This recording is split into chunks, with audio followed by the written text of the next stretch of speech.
We're now joined by our politics editor at the SABC, Mzwandile Mbeje, to help us unpack just some of the dynamics emanating from this summit. It's, of course, day one of the Leaders' Summit. Mzwai, very good afternoon again.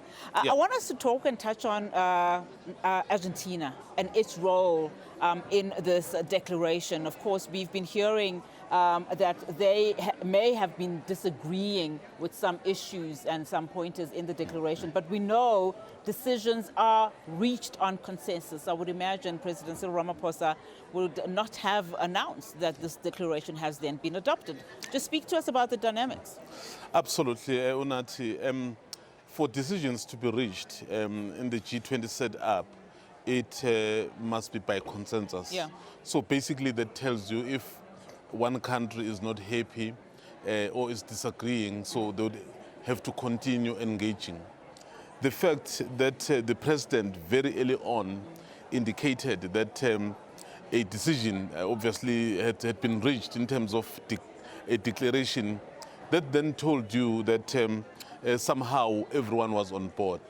But then immediately after that, so some reports emerged that Argentina had somehow objected.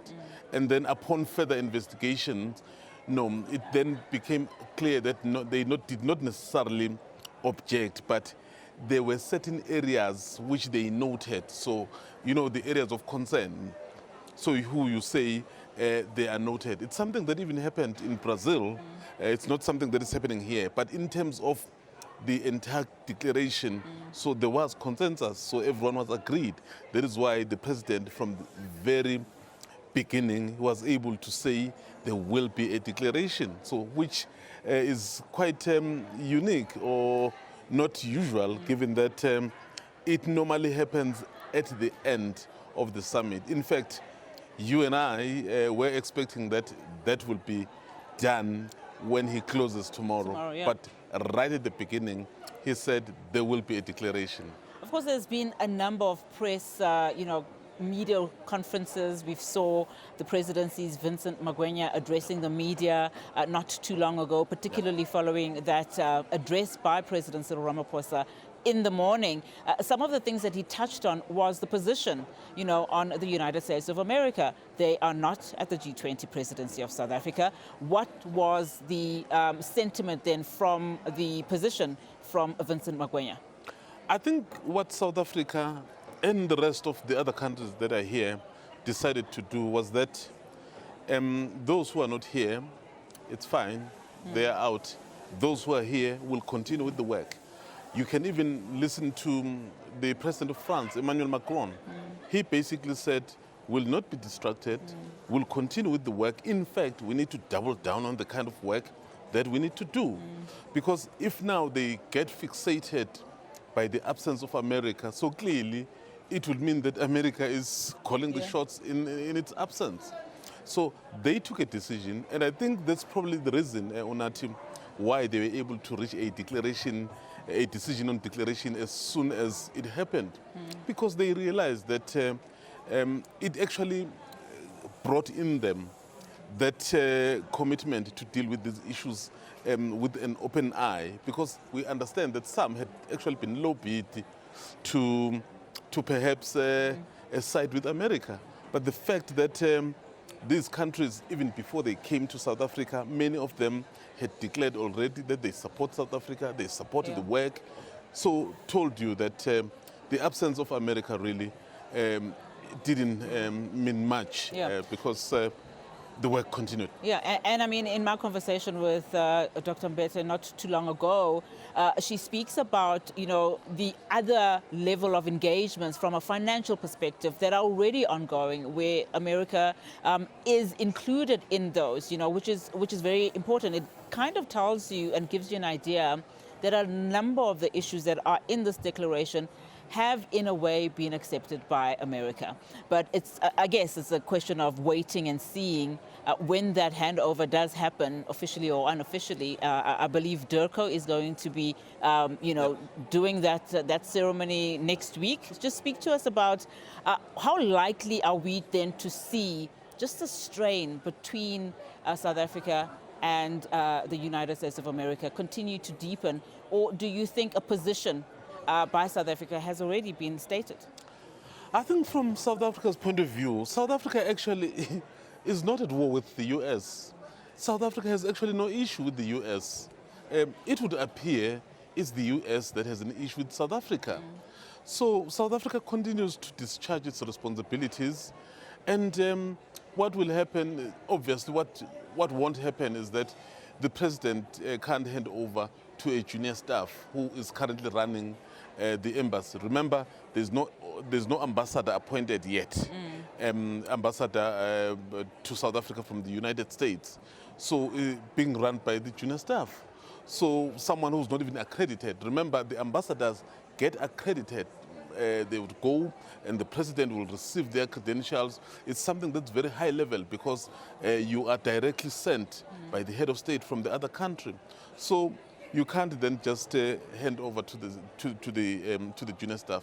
But what will happen is that at the end of the day, the handover is ceremonial.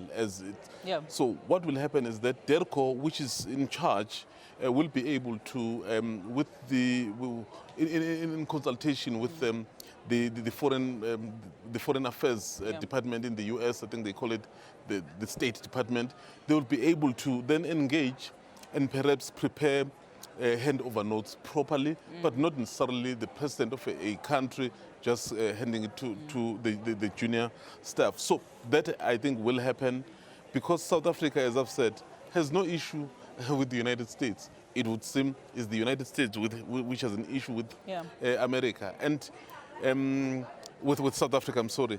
But it would be very interesting for me to hear the first words from the United States when it assumes the chairpersonship or the presidency of the G20.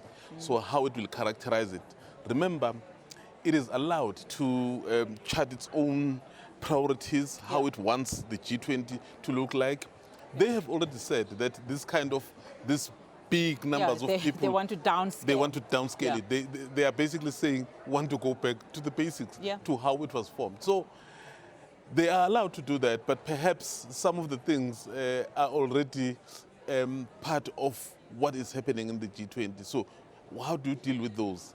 And perhaps the big question, but that's for much later, will the South African delegation be welcome in the United States? Absolutely, especially when you look at the makeup of the G20, it has a troika.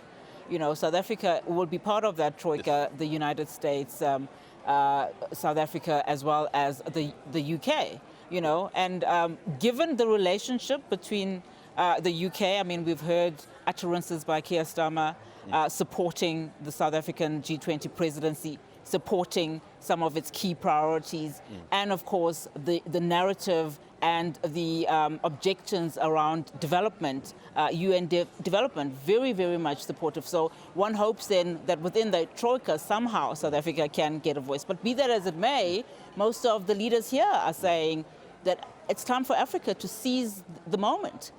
I want to bring it down to domestic issues. The role of, I mean, we've seen with many leaders that have come to South Africa, we know that a lot of them are facing domestic issues themselves. South African politics domestically, the GNU particularly, just give us the significance of hosting this G20 presidency and what that means in the local domestic politics, particularly for Cyril Ramaphosa. It actually, I think, gives the possibility and the opportunities to some of the parties which are now part of government, who otherwise would have been outside of government. Remember, if there was no GNU, you've just actually spoken to the Minister of Agriculture, absolutely, who is from a different party. So he is now very key in what is happening here.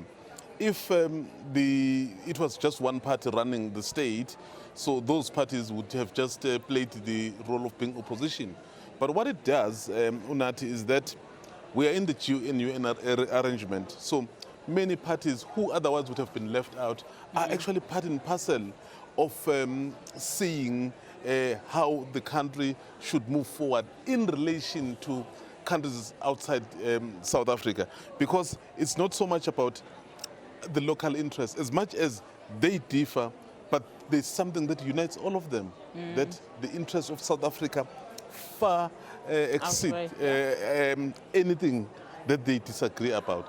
So I think for me, it may be to some extent a blessing in disguise, because so many other parties were exposed to how to relate with other countries outside, especially when we are faced with the rhetoric from Washington like we've seen. Yeah, especially John Steenhuisen reminding us of his role at the Oval Office not too long ago.